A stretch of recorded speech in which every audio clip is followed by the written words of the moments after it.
And good evening. How's it going? I'm First Alert Meteorologist Fred Campagna with an update here from the ANF Plus First Alert desk, and just want to let you know what's going on weather-wise as we get into the 4th of July, of course, tomorrow. And we still have Category 4 Hurricane Beryl, which had a significant impact in Jamaica today. So I have plenty to talk to you about over the next couple of minutes. I want to start with, well, the biggest event that happens on the 4th of July in Atlanta, and that, of course, is the Peachtree Road Race. It's going to be a really warm, really humid road race this year. So brace yourself if you are running. Temperatures in the upper 70s when this thing starts, about 7 o'clock in the morning. Of course, some of the later waves go out closer to 8 o'clock in the morning. By then, the temperature will be crossing 80 degrees. It'll be in the 80s, 9 o'clock in the morning, in the mid and upper 80s, 10, 11 o'clock in the morning, but feeling even hotter than that. It's going to feel like 90 plus by about 10:30 in the morning on Thursday. Likely dry skies, some clouds around, but high humidity is in the forecast for the Peachtree Road Race. So probably not the best day to run a PR, but I hope you have a great race nonetheless out there on Peachtree Road. Take it easy in that beginning of that race. Save something for Cardiac Hill there as the second half of the Peachtree Road Race. If you've never run, it gets a little bit harder than the first half. That first half of the Peachtree Road Race is mostly downhill. Temperatures outside right now at 8 o'clock, still 90 and soupy in Atlanta, 91 for Rome, 89 for Atlanta. I say soupy because that dew point is at 70 degrees, so it's pretty thick humidity for us out there this evening and overnight. That's not changing as we go through the 4th of July holiday, and it is a first alert weather day for the 4th of July because there is a heat advisory in effect for most of our area. Outside right now, as you can see, it still feels 100 degrees in Eatonton, and it's feeling 95 right now in Atlanta, 97 for Rome. So how long is this humidity sticking around? For a few days. Tomorrow, oppressive humidity, Friday, Saturday as well. Looks like it may turn slightly less humid for us as we hit the second half of the weekend. A lot of people, though, are making it a 4-day weekend. Just carrying that 4th of July holiday right through Friday, Saturday, and Sunday. Good for you if you're able to do that. Check out the radar right now. Not much going on in our area, so we're not expecting any rain overnight tonight. Tomorrow, it's a first alert weather day mainly for the heat and the humidity and feel-like conditions. It'll be above 100 degrees during the afternoon on Thursday, but there's also the possibility of a few storms flaring up. Look at those low temperatures. First thing in the morning, well into the 70s, and tomorrow afternoon, hotter than it was this afternoon, up to about 95 in Atlanta. But when you bring that humidity into play, it's going to feel worse. So I mentioned this earlier, and feeling low to mid 90s in many spots by 11 o'clock Thursday morning. But then during the afternoon, this is why that heat advisory is in effect. It's going to feel, as you can see, about 100 to 105, maybe even a little bit hotter than that as you go south and east of Atlanta at its peak on Thursday afternoon. When's the peak? Talking 3, 4, 5 o'clock in the afternoon. It's also around that time that we'll be watching for an isolated storm to develop. There's a better chance of storms on Friday. There is a first alert weather day for Friday for both the heat, the humidity, and the risk of storms. Again, on Thursday, it's more the heat and the humidity than the chance of storms, although it is about 20% that you could get caught in downpour late in the afternoon or during the early evening. Hopefully not enough to wash out any fireworks displays. Look at those temperatures. Still 92 at 7 o'clock late afternoon, early evening, and well into the 80s at 9 o'clock when a lot of those fireworks displays will be getting underway in the 9 to 9:30 time frame. Here's the forecast.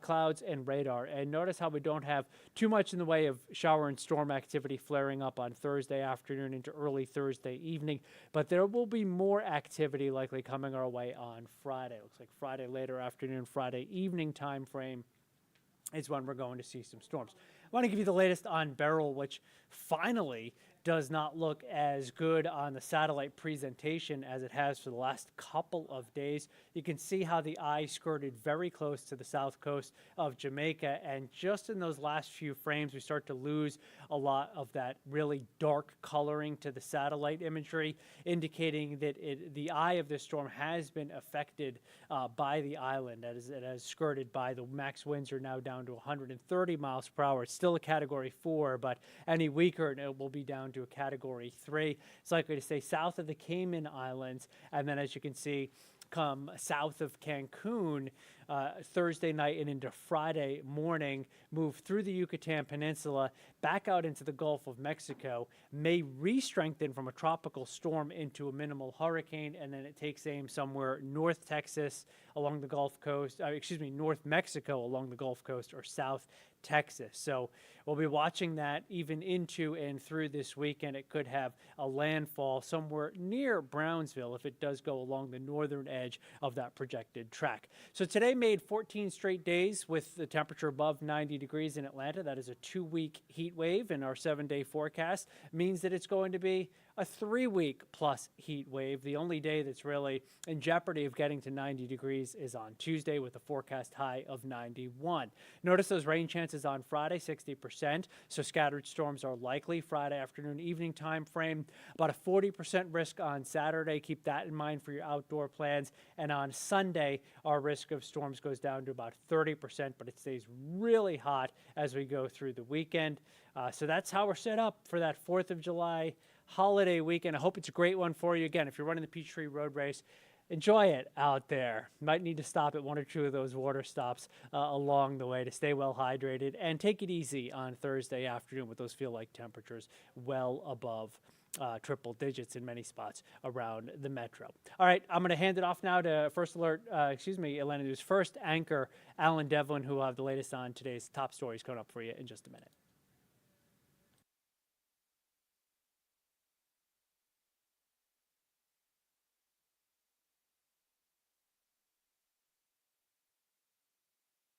And just like that, I am joining you guys. Thank you so much for being here with me on the First Alert Desk. My name is Alan Devlin. As Fred Campagna just said, I'm going to walk you through some of our top stories here today. And, you know, it goes without saying, I should say, one of our top stories is, of course, exactly what Fred kind of left you guys on there, which was Hurricane Beryl. This thing finally, as he said, slowing down, but it is a strong, strong storm still. And so I want to take you guys through that really quickly here and take a look at that storm itself through the eyes of some of the people who are experiencing it. Category 4 Hurricane Beryl looks like through the lens of a satellite as it roars through the Caribbean. It first slammed ashore in Grenada with maximum sustained winds of 145 miles per hour Monday.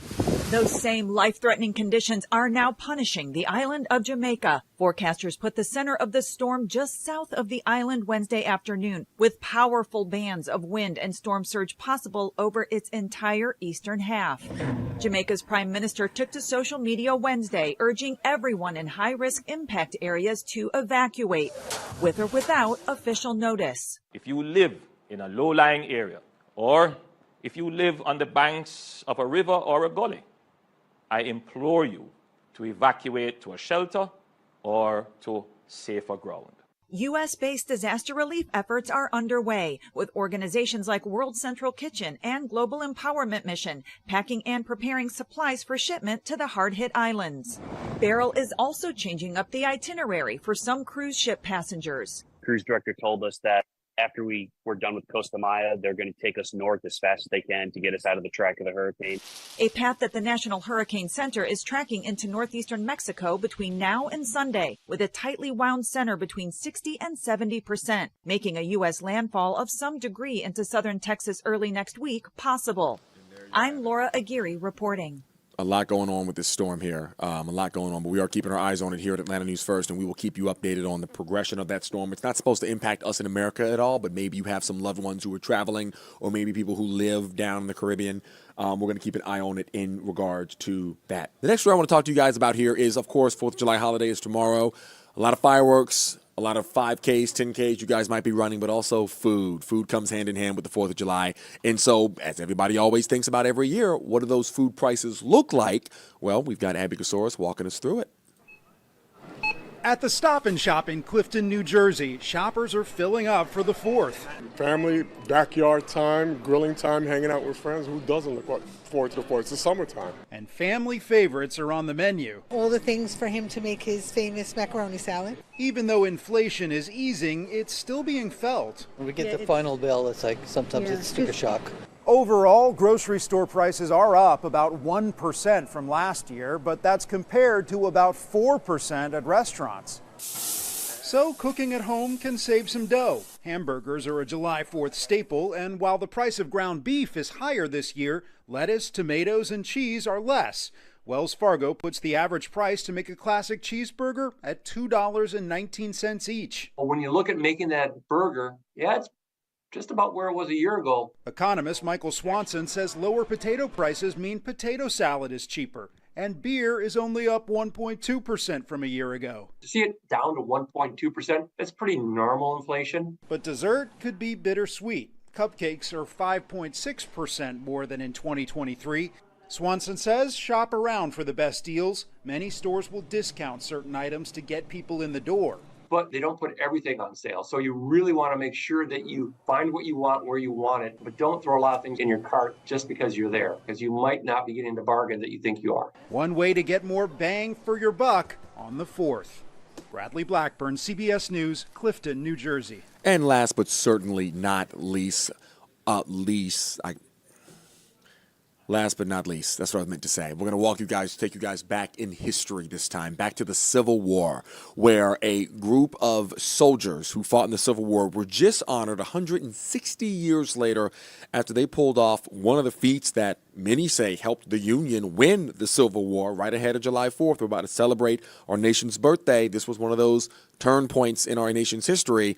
We're going to walk you through the Great Locomotive Chase, and this is Abby Kasoris breaking this one down for us. It's an absolute exercise in bravery and daring. It's a story inspiring books and films told here at the Southern Museum of Civil War and Locomotive History. I think they had a deep commitment to their community, to their country, to their ideals, and that's what they stuck to. In 1862, in the thick of the Civil War, civilian spy John Andrews led 22 Union soldiers on one of the first major special operations. They did it for glory, stealing this locomotive, traveling almost 100 miles in enemy territory, tearing up railroad track and cutting telegraph lines. Their locomotive chased by Confederate soldiers.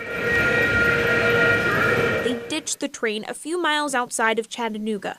After 12 days of thousands of soldiers searching, the 22 men were captured. Several were executed. Above each image you can see are the medals indicating that they have received it, and we'll need to add one for Philip Shadrach and then also for George Davenport. To receive the Medal of Honor 162 years later. According to historical documents, just before Wilson was executed, he addressed the crowd, saying he did not regret dying for his country because he knew the people would soon see the Union flag flying over them once again. This war is still relevant today. In a lot of ways, we're still grappling with the Civil War and a lot of meaning over states' rights, over federal government, over racial issues. For the soldiers' oldest relatives receiving the medals, this was an important moment. They thought about others, they put themselves aside and thought, what is the best thing I can do for my community, for my country? And so I think that's a very valuable lesson. In Kennesaw, I'm Abby Kasoris. And there you have it, guys. Thank you so much for joining me here on the First Alert Desk. Guys, stay safe out there tomorrow. Have fun if you're out on the lake. Wear the life jackets and have a designated driver on the boat. Drunk driving on a boat is illegal in the state of Georgia, as it is everywhere. So keep that in mind when you're celebrating. If you're doing fireworks, make sure you practice good fireworks safety. We don't want any fires. Fireworks are one of the leading causes of fires every year. 4th of July and New Year's Day and New Year's Eve are their two heydays, so let's not make anything happen involving, fireworks or any fires tomorrow. Also, just be safe on the roadways. If you're going to drink, do not drive. Tow to Go by AAA is offered. It's up and running until Sunday. You have that available to you all over Metro Atlanta, so if you need it, use it. Your loved ones will thank you. Thank you guys so much for joining me here at the First Alert Desk. Happy 4th of July. I will see you all tomorrow.